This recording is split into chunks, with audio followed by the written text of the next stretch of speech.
back to Main Street Living. Welcome back. We are very fortunate to be joined by a special guest today. We've all been missing sports. We want to talk about sports. So today we are talking sports with former NBA champion Scott Williams, current color commentator. Scott, thank you so much for joining us. Thank you so much for having me on your program. I'm really looking forward to this.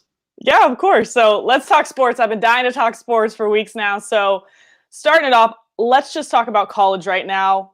Class of 2020, class of 2021, unprecedented situation for them. What's kind of the state of college recruiting right now? You know, the world is a changing. It's, the old norm is gone. The new norm in life is back with us. Even like you say, college recruiting has changed. You got players now that are decided that maybe college athletics and education is not the package that I want for myself at this time, and are deciding to go to play professional. You got a lot of guys that are switching universities from one school to the next without any penalties. So it's just a bizarre, wild, wild west right now of what is happening. And it's from the player's standpoint of not going to school and going to play in the G League and getting paid. I think that's great if you can secure enough money that you will have the opportunity then to go back and pay for your own education if you're in a situation financially where otherwise you wouldn't be able to afford it. But I worry that players will think, well, that's the fastest route to the pros, and won't think about getting their education at all. I think the mindset's got to be that I can sock away enough cash that I will be able to then go back and pay for my own schooling. Absolutely. And I mean, currently, I know you also coached in the NBA Developmental League, so maybe you can shed a little bit more light on this, but do you think that players are thinking, hey, we don't even know if school's going to be in session? And I know you played at the University of North Carolina. You played for legendary head coach Dean Smith, who very much valued education. I think he had over 96% of his players get their degrees, so very much a high emphasis on education. I know you touched on that. Do you think that players are thinking school might not even be in session, it's going to be online only, so maybe the G League is the way to go? That's a good point. I hadn't really thought about that, but I have thought that a lot of schools a lot of the UC schools, California schools are suspending their classes, and it'll be all online education. A lot of these sports programs don't know if they're going to be a play in front of fans in this upcoming season. So that may factor into some of these young men and women, let's say men, thought process of wanting to go ahead and go pro and getting some money. My thing is, once you've done that, your college athletics, amateur athletics is out of your future at that point. So in education is just too important not to think that should be a part of your game plan for the rest of your life. So whether that then becomes online classes or going back on campus in a university, you still have to have enough money to be able to pay for college. Sure. Well, that's all. I mean, those are all excellent points. I know the Pac-12 commissioner, Larry Scott, also said there's no playbook for this. This hasn't happened. So they're just taking it day by day. Yeah, that's all you can do. I mean, it really isn't that the rule of life is to take it one day at a time and ensure you have a goal and a plan, because they always say, a goal without a plan is just a wish. So right. You have to have that, but you have to take life one day at a time as it is. And with this terrible pandemic right now, that's who knows what the future will hold for amateur athletics and professional athletics. Absolutely. We're all kind of forced to take everything one day at a time right now. As far as professional basketball, as far as the NBA, where do you see that going? I know I was just listening to the Bill Simmons podcast. He was talking about how 10 of those, I don't know if you heard this, 10 of those players, those big star players, the Steph Currys, the LeBron James, the Kevin Durant's of the world, all hopped on that phone call to talk about how do we do this? Can we finish this season? Is that something you see happening? I hadn't heard anything about it yet either. I'll have to go back and check out Bill's podcast as well. I did hear some talk about maybe playing in December. That's the last that I had heard. I didn't know if that was kind of restarting the current year or if it was starting fresh in a new year. It's a star-driven league, ultimately. So what those players will have, those top 10 players you're talking about, will have a big input on what goes on. They ain't gonna have the final say, but they'll have their voices heard for sure. The biggest thing I know about the NBA is That's a well-run organization, and they will do everything to put player and fan safety at the front of any decision that they make. Well, we know we can trust your opinion. 15 years in the NBA, right? 15 seasons, and also 3 of those seasons, 3 straight championships with Michael Jordan and the Bulls, 91 to 93. So you know what I'm going to ask you about the Last Dance documentary. I know you mentioned you have a little pre-documentary ritual. What do you do before the documentary? Yeah, I've been loving it. It's been like a Super Bowl Sunday for the last month straight because I miss my sports.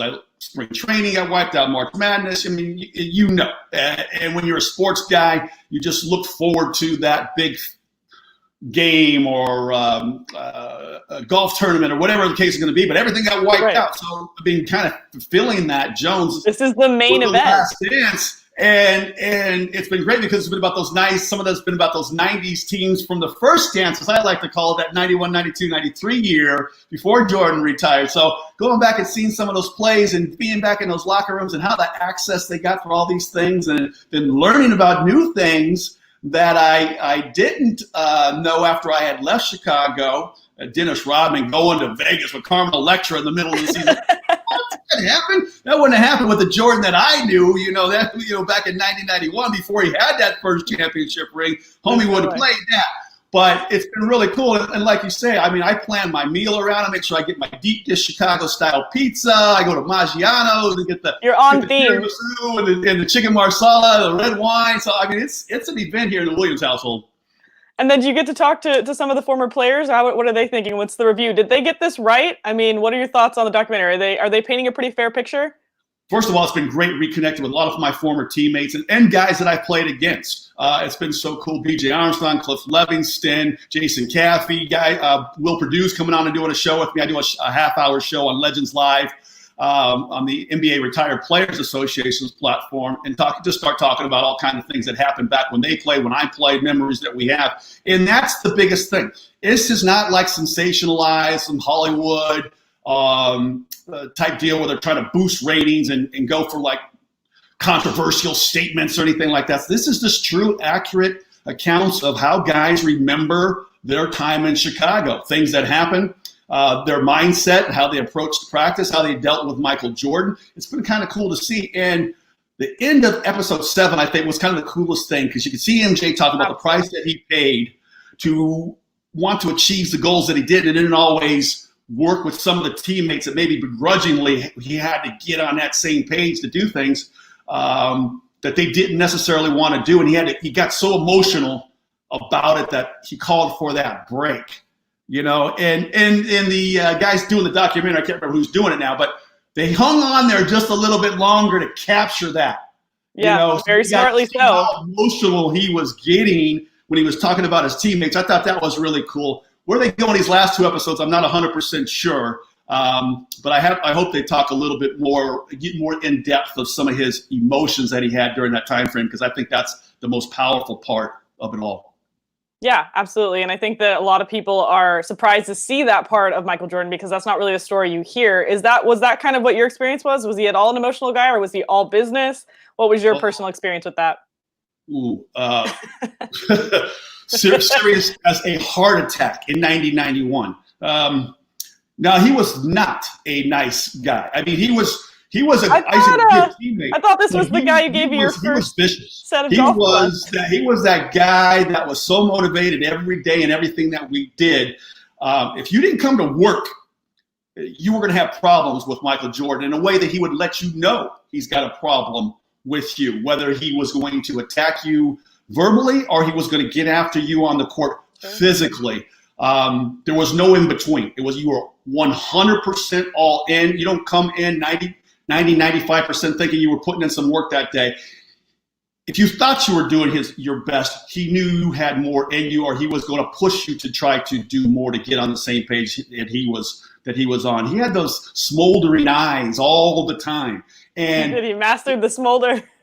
Yeah, and it looked to me, it almost looked like anger. I was never intimidated by him, but he always played with this ferocity that I had never seen in anybody in sports, let alone a teammate of mine. We used to play, a quick example, I know we got a short time, but we used to play No, you're starters fine. against the subs, and we never got a chance to beat the starters because even if we kept it close, MJ would always do something to put us away. But he would Sure. used to go out defensively, and I got one of our guys, Dennis Hobson.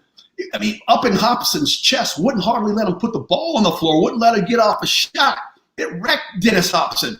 And this is a guy who led the nation in scoring 30 points a game at Ohio State, was averaging 16 in the league.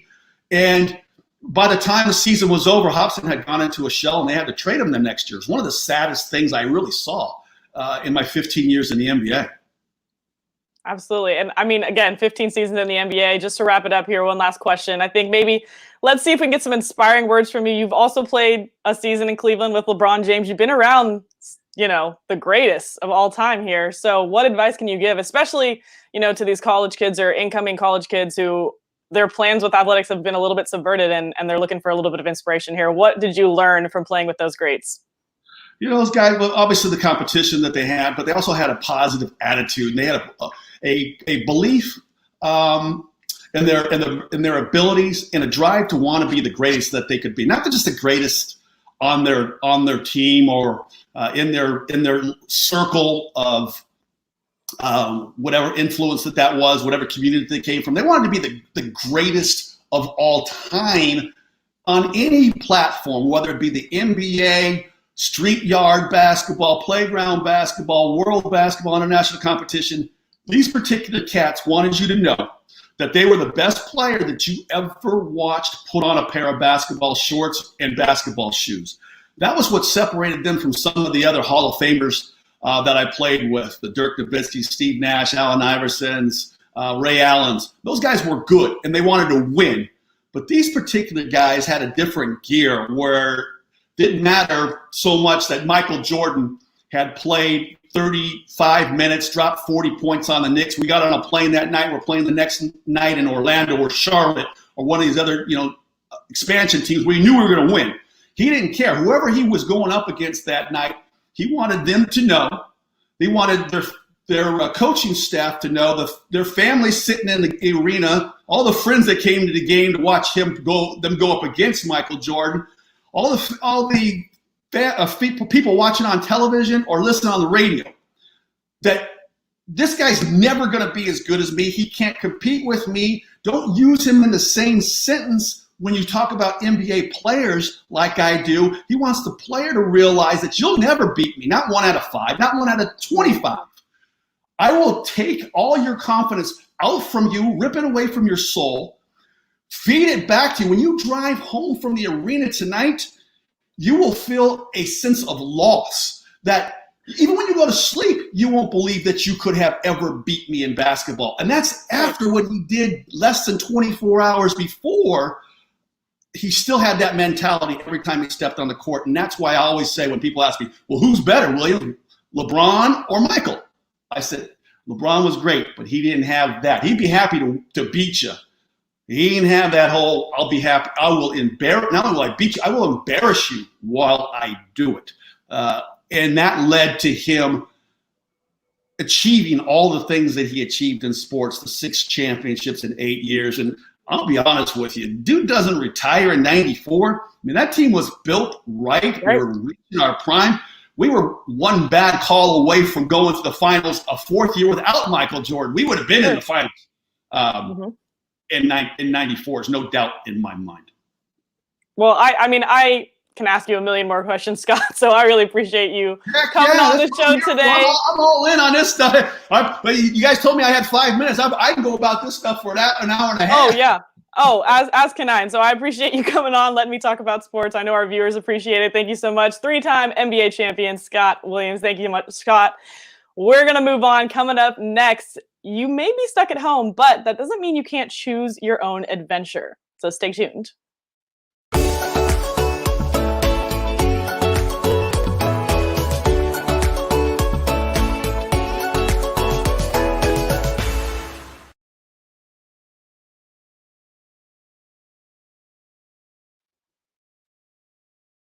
Sorry, I tried to keep it to 5 minutes. No. We were not